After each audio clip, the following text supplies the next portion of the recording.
ako'y nadalaw sa bahay tambakan. 15 mag-anak ang do'y nagsiksikan, nagtitiis sa munting barong-barong na sira-sira. Habang doon sa isang mansyon, halos walang nakatira. Sa init ng tabla't karton, sila do'y nakakulong sa lilim ng yerong kalawang at mga sirang gulong. Pinagtagpi-tagping basurang pinatungan ng bato. Hindi ko maintindihan bakit ang tawag sa ganito ay bahay.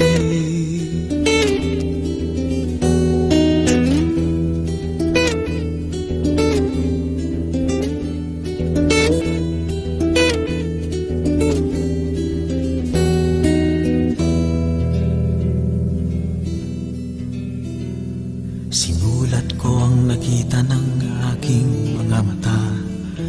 Ang kanilang kalagayan, ginawan ko ng kanta.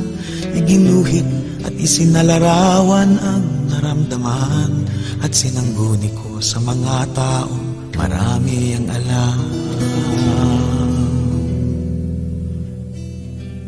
Isang bantog na senador ang unang nilapitan ko, at dalubhasang propesor ng malaking kolehiyo. At ang pinagpala sa mundo, ang dyaryo at ang pulpito, lahat sila'y nagkasundo na ang tawag sa ganito ay bahay.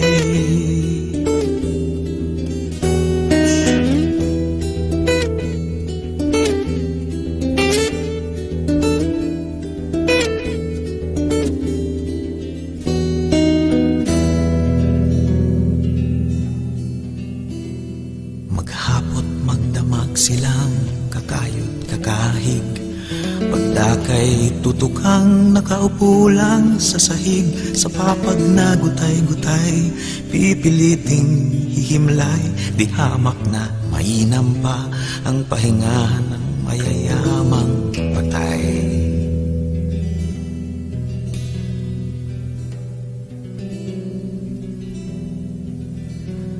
Baka naman isang araw kayo doon ay maligaw, mahipon niyo at marinig at maamoy at matanaw. Hindi ako nangungutya, kayo na rin ang magpasya. Sa palagay ninyo kaya ito sa mata ng may likha